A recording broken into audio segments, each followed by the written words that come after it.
Hello everyone, now I will show you how to set up your D-Link router. And before I start, I want to remind you that if my video will help you, please support my work. Half of all donations I send to animal shelters. All details are in the description down below. So, the first step is to power on the router. Take the power adapter. Connect one end of the power adapter to a wall socket and the other end to the router.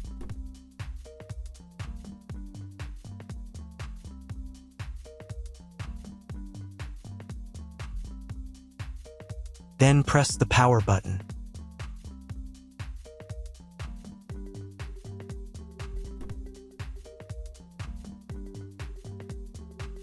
Once it's on, an indicator will light up. It may take a few minutes for it to completely turn on. Next, connect the cable from your broadband provider or from your modem to a special internet port. This port is often called WAN and is usually a different color. Each cable should be inserted until it clicks into place. Now you need to reset the router back to its factory settings. Press and hold the router's reset button for 10 seconds.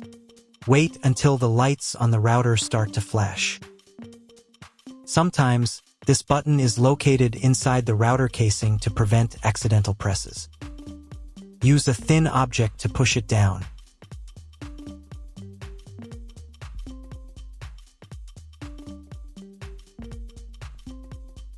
The router will restart, and all the settings will go back to their original factory settings.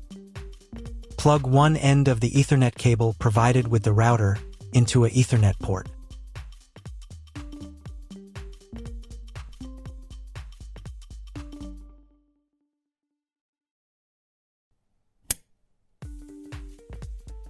Plug the other end into your computer or laptop's Ethernet card.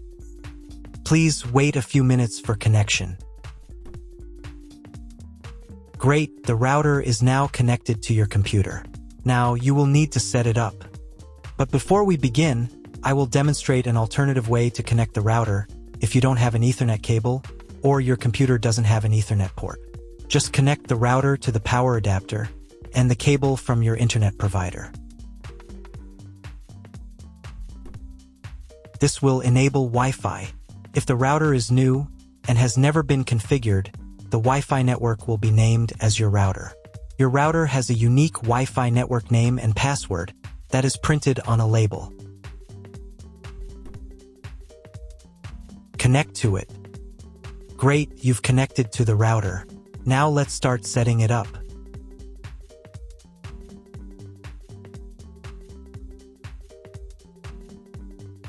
First, open your web browser and visit the URL you see on the screen.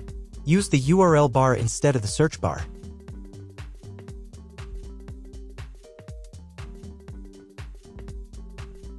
At the beginning, you will see a form with a login and password. Usually, it is admin and admin.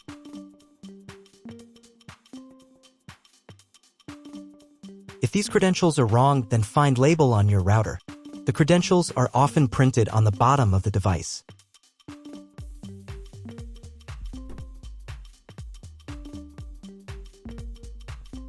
If none of this works, it means that your router has already been configured and someone has changed the login and password.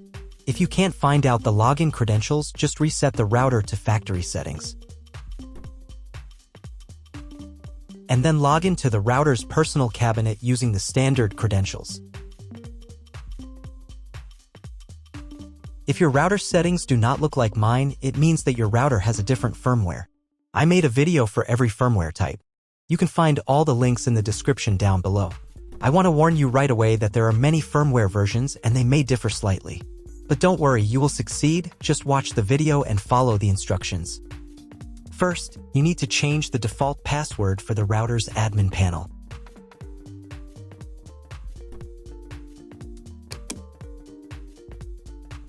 Now log in to the router's admin panel again using the new password.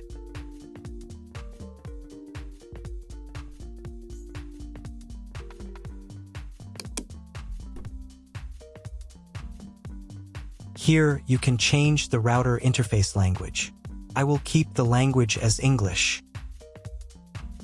To start the setup process, go to the Click and Connect menu.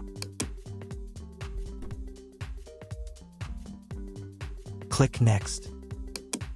On the next page, select your internet provider. From the provider drop-down list, select your country and operator if you are going to configure a 3G network connection, or leave the manual value if you are going to configure a WAN connection of another type or want to specify all settings for your 3G WAN connection manually. Click Next.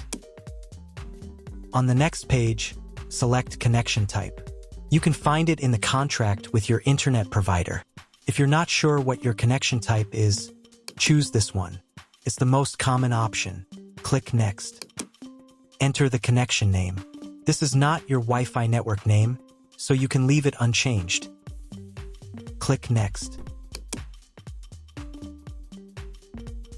On the next page, you can check the settings. In most cases, they should match mine except for the MAC address. Click the Apply button.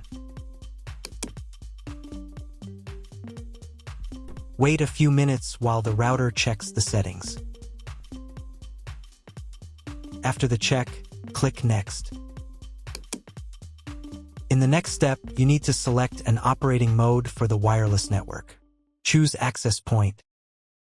Click Next. Then enter the name of the access point. This will be the name of your Wi-Fi network. Click Next.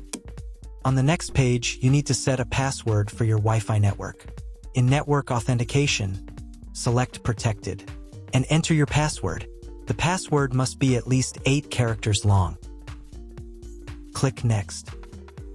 Do the same for the 5G Wi-Fi access point if your router supports it. On the final page, you'll see all your Wi-Fi network details. Check them and save the settings.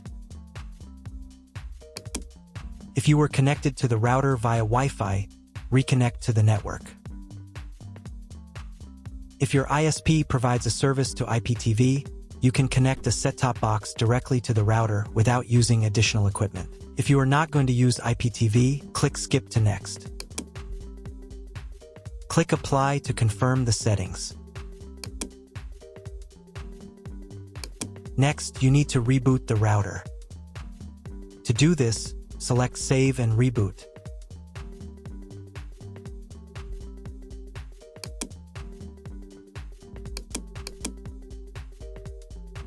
Wait a few minutes for the router to fully restart.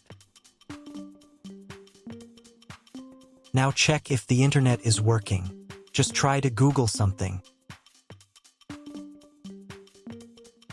If there's no internet at this stage, call your internet provider. They will tell you your connection type and what other settings need to be configured. That's all. If my video was useful, please support my work. I send half of all donations to animal shelters. All the details are in the description below.